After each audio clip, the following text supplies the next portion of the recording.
चुटकी भासे नूरा लगवते बाबा, बेटी हो जई है पराय। तेजा जानी आँखी के पुतरी आए बाबा, हथवा सिन्होरावा धराय। तेजा जानी आँखी के पुतरी आए बाबा, हथवा सिन्होरावा धराय।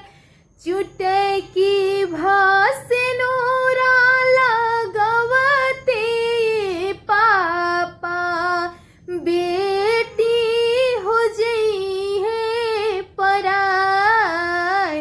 तेजा जानी आँखी के पुतरी आए पापा, हथवा सिन्होरावा धराय। तेजा जानी आँखी के पुतरी आए पापा, हथवा सिन्होरावा धराय। चुटकी भासे नूरा लगवते पापा, बेटी हो जई है पराय। तेजा जानी आँखी के पुतरी आए पापा, हथवा सिन्होरावा धराय।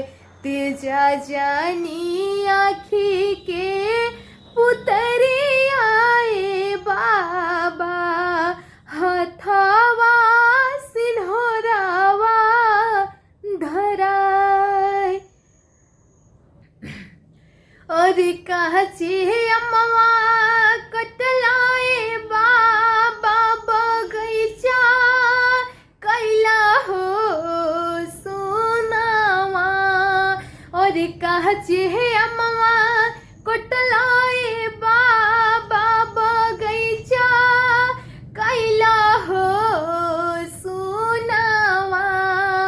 और सुनर धिया बिसरलाए बाबा, आंगनवा कैला हो सोनावा। और सुनर धिया बिसरलाए बाबा, आंगनवा कैला हो सोनावा। और काचे अम्मवा कटला जी पापा, बगैचा कैला हो सोनावा।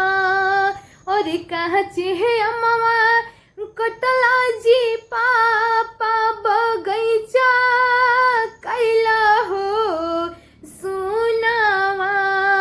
और सुनर धिया बिसरला जी पापा, आंगनवा कैला हो सोनावा।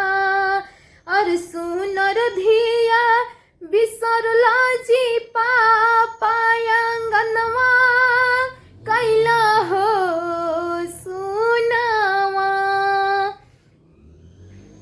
और काचे अम्मवा कटला जी भाइया, बगैचा कैला हो सोनावा।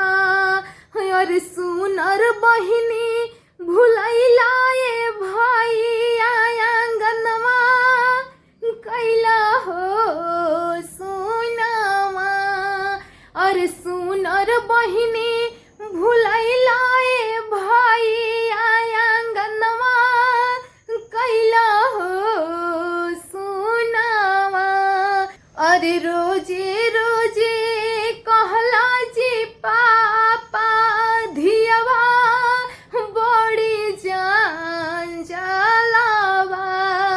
और रोजे रोजे कहला जी बाबा, धियवा बड़ी जान जला